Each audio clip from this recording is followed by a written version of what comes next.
pagbabala. Bago mo simulan ang panunood sa video na ito, siguraduhin munang matatagang yung loob at hindi ka basta-basta natatakot.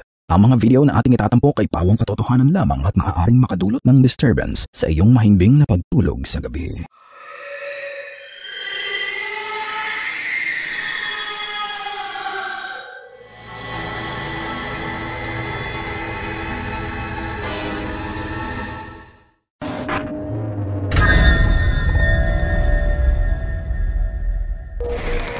Top 5 Ghosts Caught on Tape.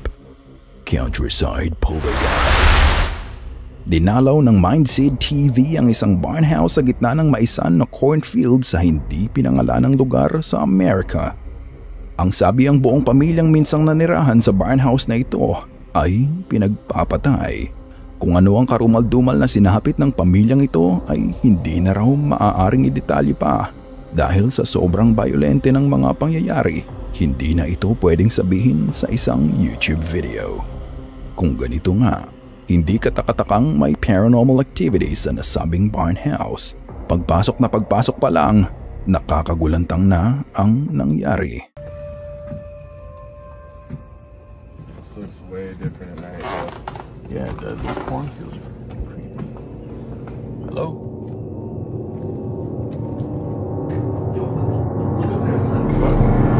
What the fuck, dude? That shit is moving all over the fucking place. There's multiple cabinet doors. Inisip maigi ng team kung paano nangyari ito. Tinignan na nila ang taas at baba ng mga cabinets. Naisip pa nilang baka sila ay pinaprank lang ng mga bagong may-aring kumontak sa kanila. Ni-retrace na nila ang kanilang dinaanan para i-check ang lakas at galaw ng hangin. Ngunit wala silang maisip na paliwanag.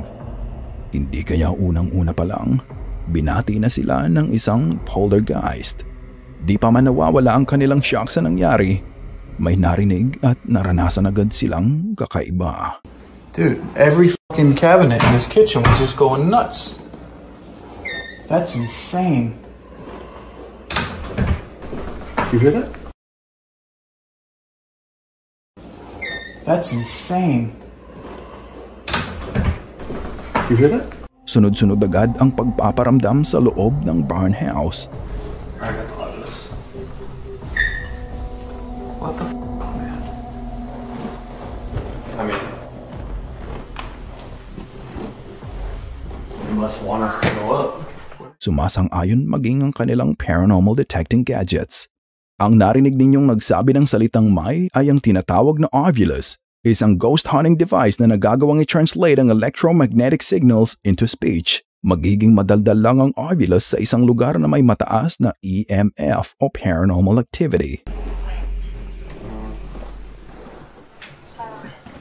Well, it's getting a lot of readings. I mean, Something boring you found? Club, plant, moss, people. We're not getting anything clear. There's a lot of chatter. Mind, Was that you in the kitchen? shut. Sa isa sa mga bedroom, nakatagpo sila ng isang hidden door. Door in the middle of the wall. what is this? What is that? Hello? It's like a fucking hidden door and a fucking hidden door. Oh my god! What was that? Hello?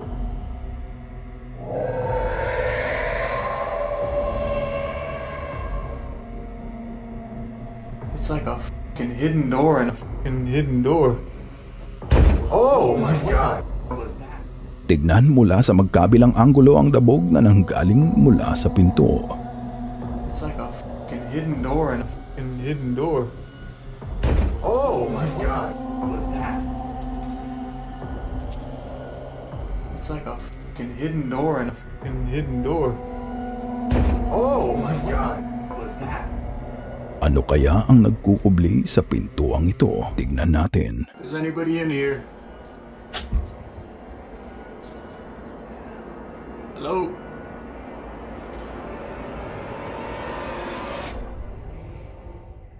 Kay lakas man ng pagdadabog ng pinto, walang laman ang attic. Matapos nilang maglagak ng multiple static camera sa bahay ay inihook up nila ang isang speaker ng Ovilus. Bumalik sila dito upang mag-Ouija board test. Walang sumagot mula sa board, ngunit sa Ovilus. Is whatever made that noise up here with us right now? Hear that? Yeah. The Ovilus. What did it say? I think it said arrived, didn't it?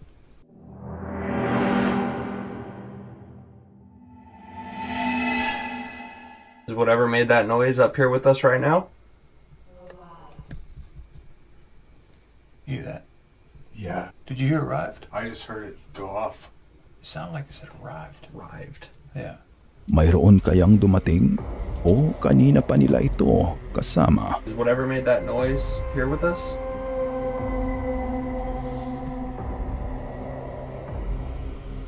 Are you the one that was moving the cabinets downstairs when we walked in? Are you close? Oh shit. Are you getting this? Habang inspell sa Ouija board ang salitang body, sinabi naman ng Ovilus ang katagang Black Wings creature. Holy shit, we got movement. Oh. B.O.? Dude, the fuck? Bo. Cruising. The Ovilus, dude. Hindi kaya ganito ang itsura ng entity na kasama nila at idinidescribe lang nito ang sarili. At this point, nag-iba na ang pakiramdam ni Casey. Dito nila tinapos ang Ouija board test dahil inspell ang salitang body. Napagdesisyonan nilang imbestagahan ng lokasyon kung saan nahanap ang mga katawan o labi ng dating nakatira sa barn house na ito. Ano kaya ang nag-aabang sa kanila sa field na ito? Pagpasok nila sa masukal na cornfield, nadismaya sila nang walang spikes ang EMF signals mula sa kanilang mga gadgets. Kaya bumalik na lang sila sa bahay at natulog. Maya-maya pa.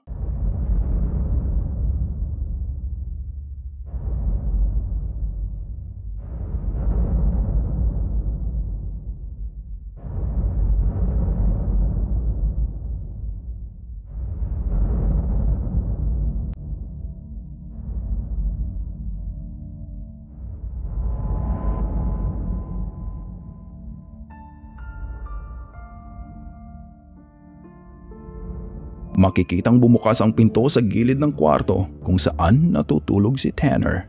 Saktong nangyari ito bago nag-shake ang kama ni Tanner at malinaw na umangat ang kanyang kumot.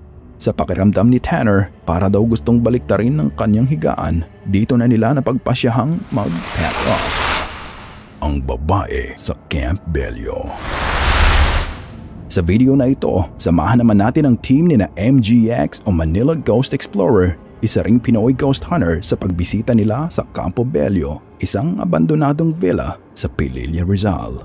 Sa mga hindi pa nakakaalam, ang Campo Bellio ay isang natatanging lugar dahil marami na ang nakakaalam sa mga kababalaghang nagkukubli rito.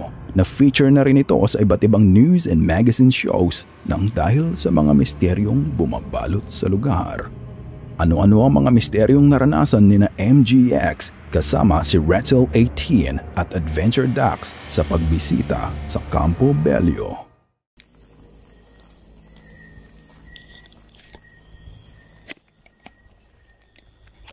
Bukas na bukas ang entrada ng villa para sa sinumang nais bumisita.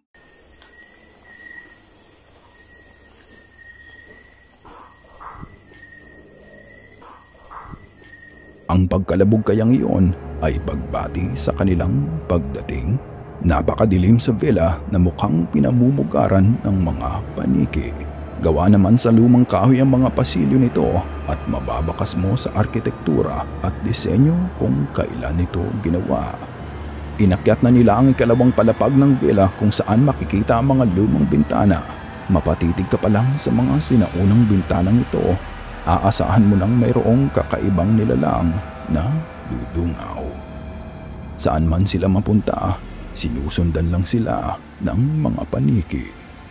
Ngunit sa isang bahagi ng villa, katakatakang walang paniki sa paligid. Ngunit may ibang nakuhaan ang kanilang kamera.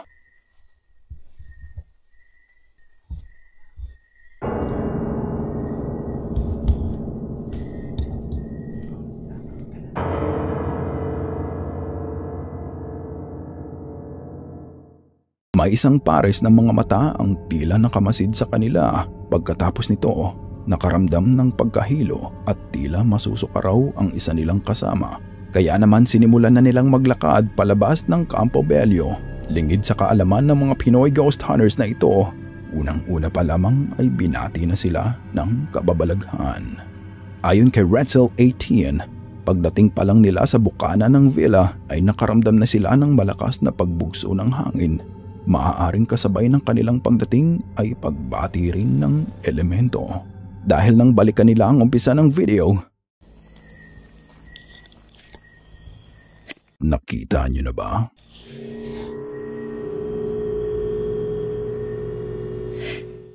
Isang figura ng babae ang sumilip sa entrada ng villa. Hindi kaya isa itong white lady? Ano ang sa tingin ninyo? Kung nais nyo pang mapanood ang mga explorations na ginagawa ni MGX at ang kanyang grupo, mag-subscribe na sa kanyang YouTube channel. Bago tayo dumako sa susunod na video, ito nga pala ang masugid nating mga ka-goosebumps para sa episode na ito. Shoutout sa inyo at salamat sa pagsuporta sa ating channel. Ang Aswang sa Copies. Hindi intensyon ng channel na ito ang pagpapakalat ng prejudice o panghuhusga sa ating mga kababayang nakatira sa partikular na lalawigan dito sa Pilipinas. Ngunit alam kong marami sa inyo ang lumaking sa tuwing naririnig ang pangalan ng lalawigan ng Capiz. Ang unang pumapasok sa isip ninyo ay ang aswang. Paano? Matagal na kasing kumakalat sa mga kwentong bayan at sabi-sabi na marami sa mga aswang ay nagmula sa lalawigang ito. Ngunit gaano kaya ito katotoo? Sapat kaya ang CCTV video na ito? Ang video na ito ay unang nanggaling sa Yeah Boy Pinoy Trending Channel, ngunit in-upload muli ng Kalingap Supporters YouTube channel. Ang pamagat ng video, Aswang sa Capiz sa pool sa CCTV. Ating tunghayan ang footage.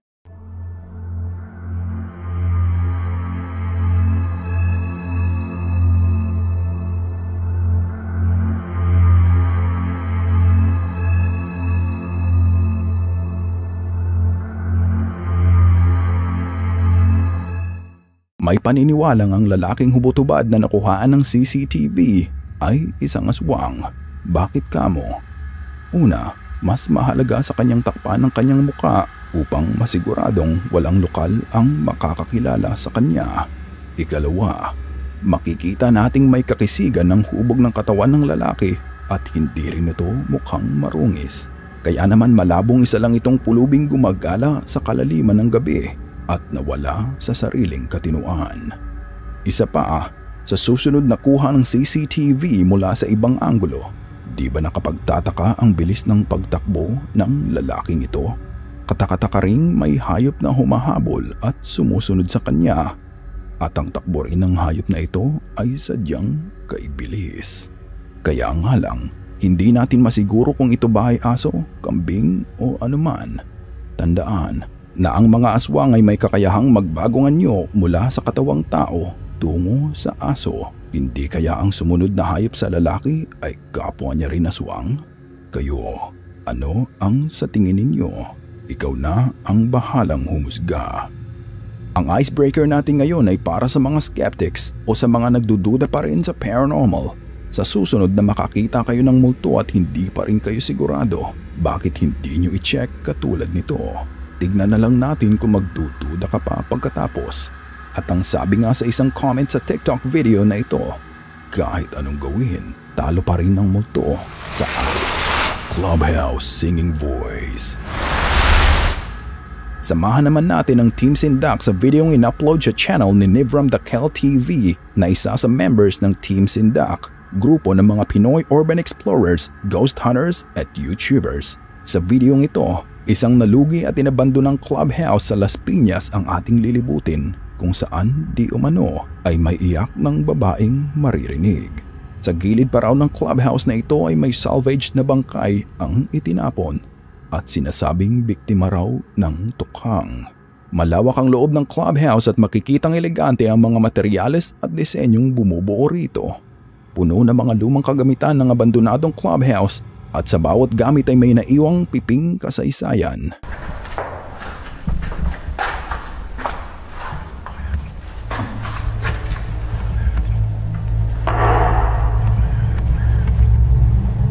ng ano, mga gwardiya, mga security.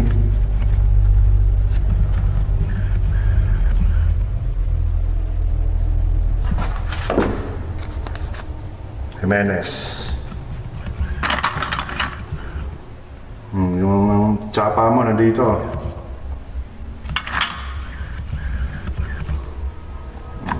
Habang nagbabantay siguro si Sir Jimenez, nakikinig siya sa mga kanta ni Marco Sison. At sa likod ng nagkukubling mga kasaysayan, maririnig ang humihikbing kababalaghan.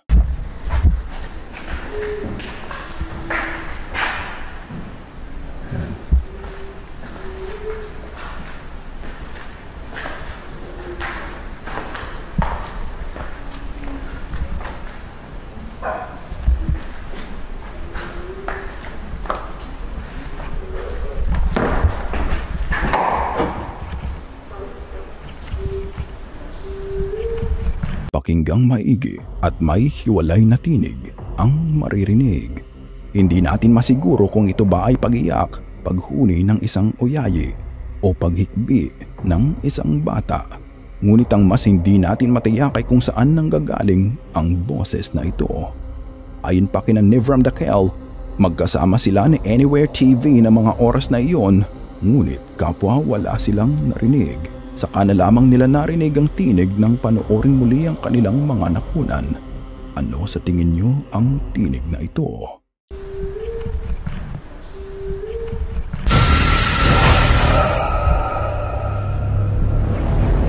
Check out his YouTube channel na Nivram Dakel TV. Mag-subscribe na din kayo. The Self-Serving Hospital. Ang susunod na video na ito ay sinuggest ni Christian Antonio para sa huli at pinaka-nakakakilabot na video sa episode na ito. Dadayo tayo sa South Korea upang samahan ng Korean ghost hunter / YouTuber na si Micol sa horror broadcast ng kanyang channel na Jots Micol. Sa video ito, nilibot niya ang isang abandonadong hospital kung saan malamig ang temperatura kahit hindi naman winter noong siya ay nagdesisyong mag-explore. Sa paglilibot niya, naganap ang ilang mga kababalaghan. 여러분들 진짜 이상해요. 근데 그 소독이라고 있고 그 알코올 냄새 있죠. 그 소주 냄새 같은 거. 그런 냄새가 나 지금.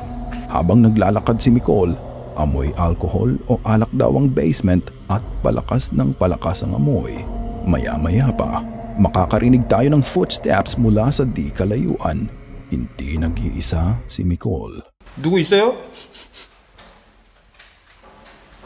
뭐야?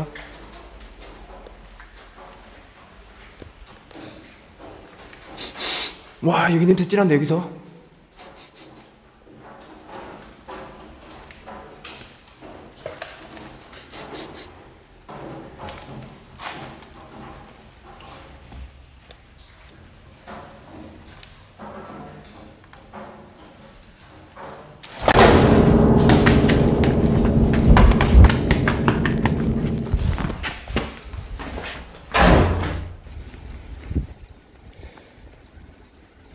봐봐 이거 봐봐 이거 지금 뭐지 이거?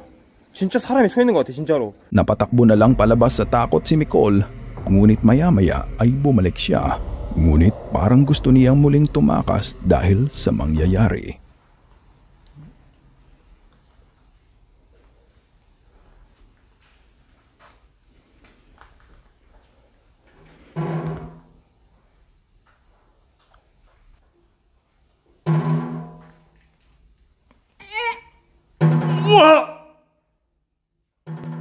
우와! 저게 가능해? 저게 가능하냐고! 우와! 확인! 엄마 아무도 없는데. Musikero pala ang multong ito. Maaari, tignan ang susunod na nangyari.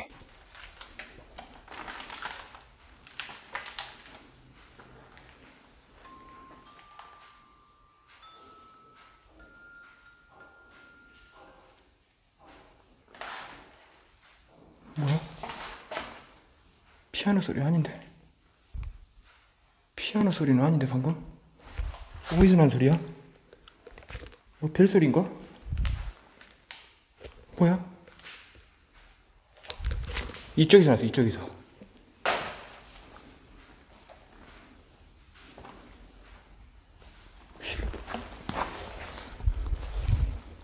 뭐야?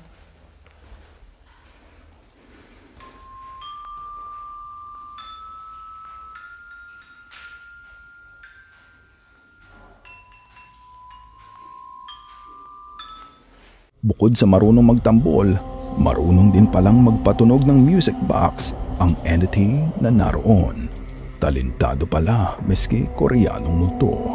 Sinundan ni Micol ang pinanggagalingan ng tunog.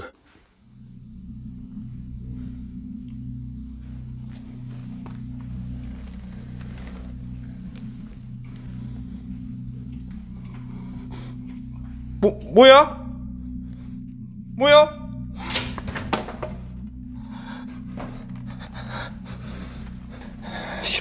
진짜.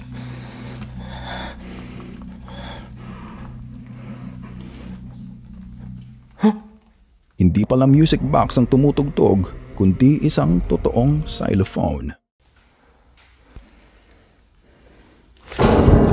잠깐만. 에이, 나 나와. 뭐야? 나왔어?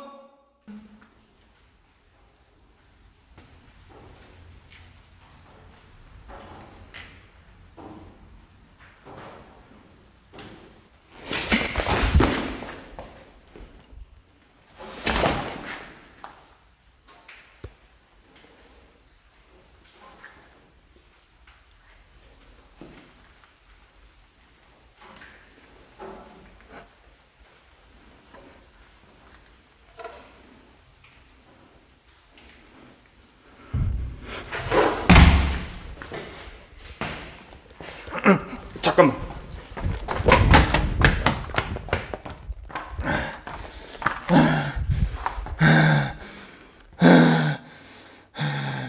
Napaalis na lamang si Micol nang makasalubong muli ang mga bota.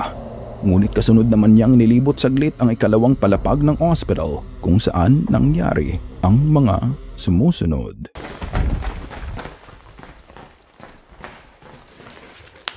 하필이면 그 많은 것 중에 하필이면 실이냐? 하필이면 그 많은 것 중에 실이야. 잠깐만 여러분들.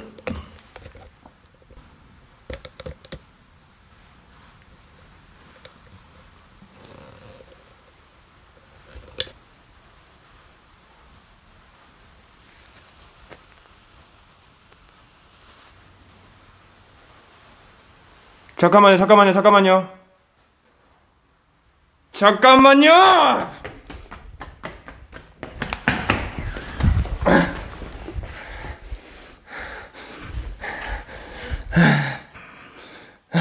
Malinaw nating nakitang mag-isang gumalaw ang wheelchair, ngunit mas nakakakilabot ang sumunod na nangyari.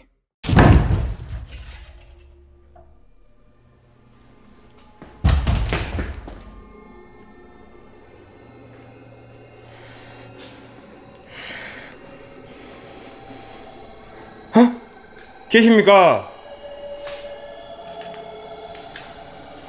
계세요? 오지!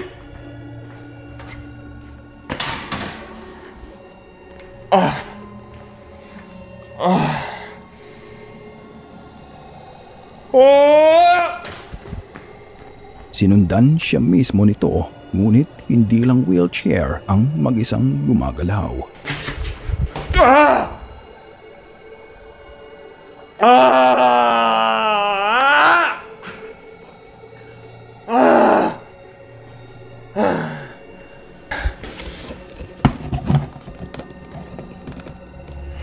Kundi pati na rin ang stretcher. Sinubukan na itong itaboy ni Micol ngunit walang epekto. Dahil rito, tuluyan na siyang umalis sa hospital. Siguro kapag inabandona mo ng matagal ang isang hospital, nagiging pasyente na nito ang sarili niya. At kalaunan, mag-isa nang gagana ang mga gamit at hindi na ito tatanggap muli ng bisita. Ano sa tingin ninyo? Kayo na ang humusga. Mga ka-Goosebumps, huwag kalimutang mag-like at subscribe. Abangan uli sa susunod na linggo ang ilalabas naming nakakakilabot at nakakapintig balahibong video. Maraming salamat sa panonood. Panoorin nyo na rin ang video na nilabas namin last week. Dito lang sa Goosebumps Top 5.